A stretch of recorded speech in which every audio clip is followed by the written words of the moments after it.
Oke, kembali lagi di Altan Channel. Assalamualaikum warahmatullahi wabarakatuh. Oke teman-teman, ini video singkat aja, lebih detail lagi untuk gimana sih cara pemasangan one way ganda ya, atau biasa sering disebut dengan pelor ganda ataupun cage ya, nggak tahu sebutannya apa, pokoknya CAGE gitu ya. Nah, mungkin ada beberapa dari kalian yang sedikit bingung untuk cara penempatan pelornya ataupun pernya. Nah, itu kan kadang-kadang bikin selip ya. Ini kan fungsi dari one way ini hanya sebagai cara kerja kickstarter ya, ataupun engkol gitu ya guys ya. Karena kalau ini nggak berfungsi, motor nggak bisa diengkol. Jadi pada intinya seperti itu. Untuk awalan kita jelaskan dulu untuk di bagian mangkoknya guys ya. Nah, untuk di bagian mangkok ganda ini kita jelaskan fungsi dari lekukan-lekukan yang ada di mangkoknya. Lekukan yang seperti ini yang dia dalam ya, lebih menjorok ke dalam lalu semakin mengecil, bergeser ke kanan semakin mengecil, itu untuk penempatan dari pelornya. Pelornya bentuknya seperti ini guys ya. Nah, seperti ini. Lalu ini kan yang dari dalam kemudian nyusut ya, ataupun bagian luar menyempit. Nah, untuk bagian sini ini untuk dudukan dari pernya, karena di sini kan nanti ada per. Mungkin kalian sudah paham ya ketika sebelum membongkarnya. Lalu untuk cekungan yang di sini ini tidak ada fungsi, tidak ada penempatan apapun. Ya mungkin juga bisa untuk penampungan oli guys ya. Jadi supaya nggak aus untuk bagian pelor starter lagi, pelor gandanya ya, ataupun pelornya. Nah, jadi hanya di bagian sini sebagai penempatan pelor, dan di bagian sini yang bentuknya judut ya, terlalu sudut banget, itu untuk penempatan dari pernya. Lalu kita ke bagian casingnya. Di sini ada ring ya guys ya. Jadi kalian sebelum masang ini pasti di sini ada ring, itu pasti ya, karena selama ini kita membongkar untuk di bagian one way ini pasti ada ringnya sebagai alasnya. Lalu untuk di komponennya, nah ini kan berbentuk fiber ya, ataupun plastik. Nah, di sini kan ada lubang-lubang. Lubang ini kan ada yang kecil dan ada yang besar ya. Kalian bedakan saja, pelor bisa dimasukin, penempatan pelornya sebelah mana sih? Sepertinya ini yang bagian besar ya. Untuk bagian besar ini sebagai wadah dari pelornya. Nah, gini ya. Kalau yang sebelahnya itu nggak ada penempatan apapun ya, kita balik lagi mungkin buat penampungan oli juga bisa. Nah, untuk yang di bagian sini yang ada coak ini sebagai dudukan pernya, per pendorongnya, nanti akan kita jelaskan. Nah, sebagai tahap awalnya ketika kita memasang one way yang baru, kalian juga perhatikan di bagian fibernya ini guys ya, ataupun casingnya, karena ada beberapa merek yang casingnya ini terlalu tebal, fibernya ini terlalu tebal. Jadi kalian ukur dulu sebelum memasukkan pelornya. Nah, jadi usahakan cover ini ataupun fiber ini lebih rendah daripada bosnya ini, bos yang tengah ini guys ya, karena jangan sampai ini lebih ataupun sejajar. Karena kalau sampai anggap aja sejajar, itu ketika murnya nanti kita kencangkan, ini malah nggak berfungsi, malah seret dia. Nah, itu nanti ada efeknya tersendiri. Mungkin kalau teman-teman mekanik sudah paham ya guys ya.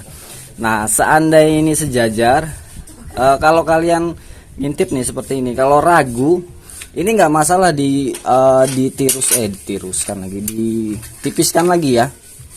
Ini sebenarnya nggak masalah ya guys ya. Ini hanya dudukan ataupun cover dari pelor aja. Mau ini dipendekin segini, ini nggak masalah. Yang pada intinya jangan sampai jebol ininya ya. Tipis segini pun nggak masalah kalau kalian ragu. Tapi kalau kita intip di sini, ini kan sudah sudah di bawah dari bos ya, tuh ya. Jadi nggak perlu kita gerinda ataupun kita tipiskan lagi. Nah, ini masih orinya sih, karena saya juga sering ganti one way seperti ini, fibernya ini kelebihan ya, ataupun sejajar dengan bosnya. Nah, oke, sebelum kita pasang, ini mungkin info buat kalian ya. Sebenarnya untuk di bagian one way ini jarang sekali ada kerusakan, khususnya di bagian pelor ya guys ya. Biasanya kerusakan itu terjadi di bagian casingnya. Biasanya masalah yang sering terjadi itu di bagian casing ini pecah, dan kalau engkol itu kadang nggak nyangkut ataupun kelos, biasanya jarang sekali untuk di pelornya. Malah yang sering terjadi itu di bagian sini.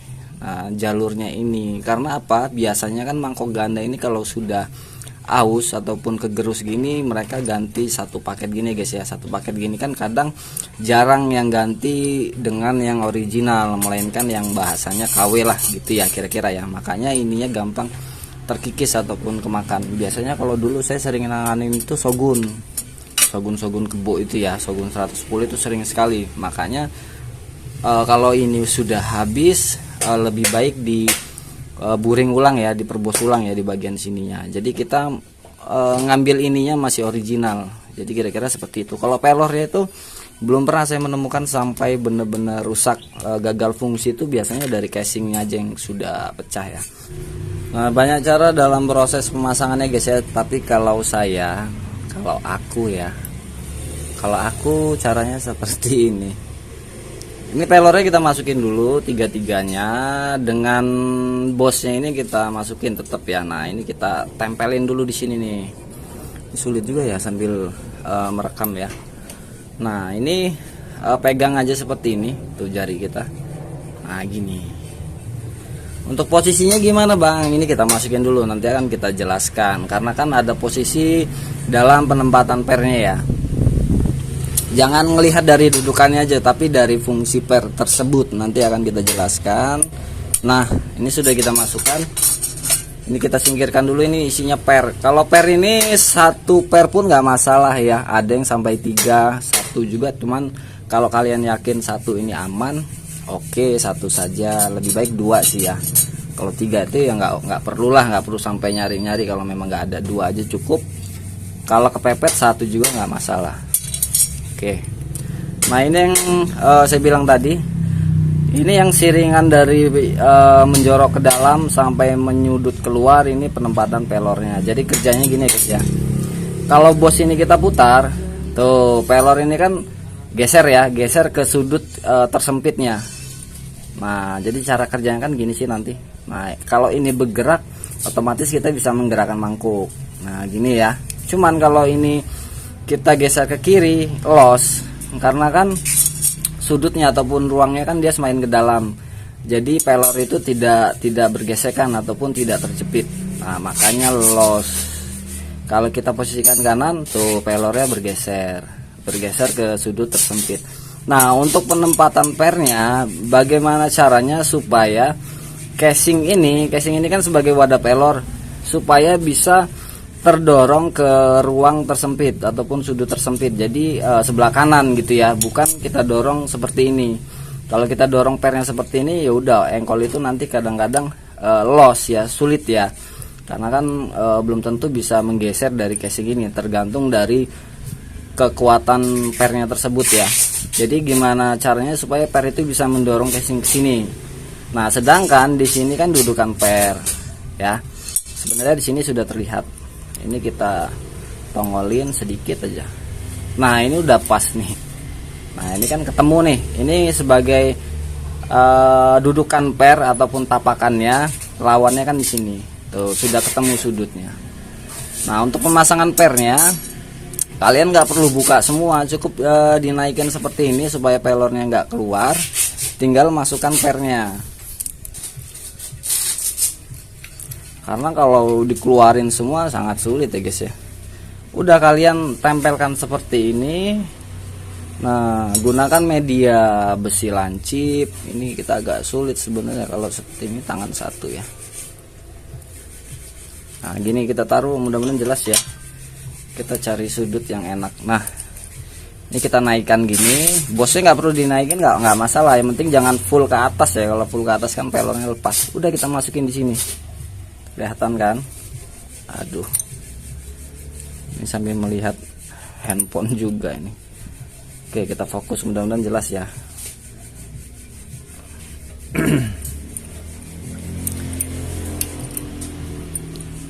Nah, ini kehalang handphone ini. Nah, udah kita giniin, udah kita dorong aja ini.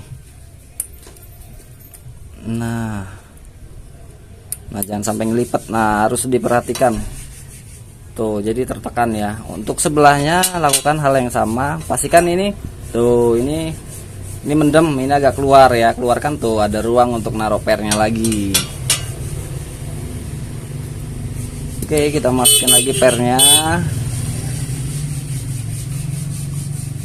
Terhalang handphone, kita naikkan dikit lagi deh, kelihatan ya. Nah, tuh udah masuk ya. Oke, jelas. Kita tekan aja menggunakan ini jari-jari, kelihatan ya. Nah, jangan dipendemin dulu. Kalau sudah seperti ini, udah kita tekan, masukin. Nah, pelornya juga kita lurusin lagi, pernya kita sejajarkan, set, kita masukin lagi ya biar nggak miring. Oke, sudah jadi. Tuh kan, mau nggak mau casingnya terdorong ke sudut paling sempit dari ruang pelornya guys ya. Tuh, ini otomatis kalau kita putar gini tuh langsung seret, langsung kunci. Kalau kita ke kiri tuh bisa lancar, karena kan kerjanya nanti seperti ini. Ini sedikit aja ya, nanti mungkin akan kita, sepertinya di video sebelumnya sudah pernah sih saya jelaskan untuk cara kerja dari one way ganda. Nah, ini kita masukin karena di sini kan nanti ada kampas ganda, lalu pelor ini kita masukin. Nah, kan gini nih. Nah, gitu ya. Bosnya ini kan dia ada gerigi ini nyangkut di sini. Nah, kalau engkol kita mainkan, kita engkol nih, otomatis kan kopling bergerak. Kopling itu berhubungan dengan ini bergerak kemana ya, jadi ya, oh maju ya, ke kanan ya, ke kanan, yang otomatis kalau ini ke kanan kan gini nih, otomatis bos ini kan pengen ke kiri, cuman ngikut dia tuh, jadi bisa menggerakkan dari krek asnya.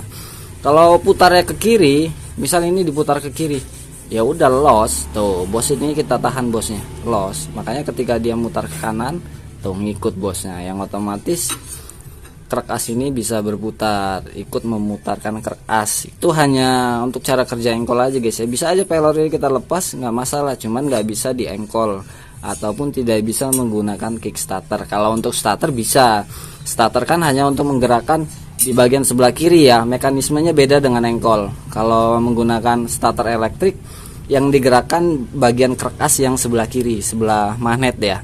Kalau untuk sebelah kanan ya ini engkol ataupun kickstarter.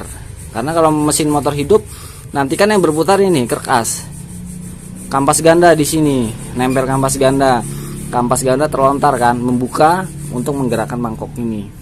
Jadi fungsinya begini, gini kan ya, seteng gitu. Karena kan kalau kita balik seperti ini, pasti krek as ini kan ke kanan ya, kanan berarti ini ke sini. Tuh, ini los. Aslinya los, nggak bisa menggerakkan mangkok ini, digerakkanlah menggunakan kampas ganda tadi, dilontarkan yang bisa merekatkan mangkok ini dan ikut bergerak. Nah gitu ya, jadi kira-kira seperti itu untuk cara kerja ataupun proses pemasangan dari cage pelor ganda. Oke ya, sampai sini mudah-mudahan paham. Nah oke, mungkin itu dulu yang bisa kita share ke kalian semua, semoga bermanfaat buat yang mau ganti-ganti ataupun buat yang ingin pasang dari cage ganda ya. Jadi pada intinya untuk cage ini ataupun one way ganda ini untuk motor apa saja yang pada intinya sama lah fungsinya untuk menggerakkan bagian mangkok ganda ataupun kickstarter ataupun engkol ya. Jadi mau motor apapun itu sama cara kerjanya, cara pemasangannya. Itu berlaku untuk semua motor yang sistemnya seperti ini. Gitu aja ya. Mungkin next video akan kita videokan untuk pemasangan dari kampas kopling ini. Kebetulan motornya Jupiter Robot ya, entah apa sebutan di daerah kalian. Nah ini ya, Jupiter Jet New, masih karburator ya, belum injeksi.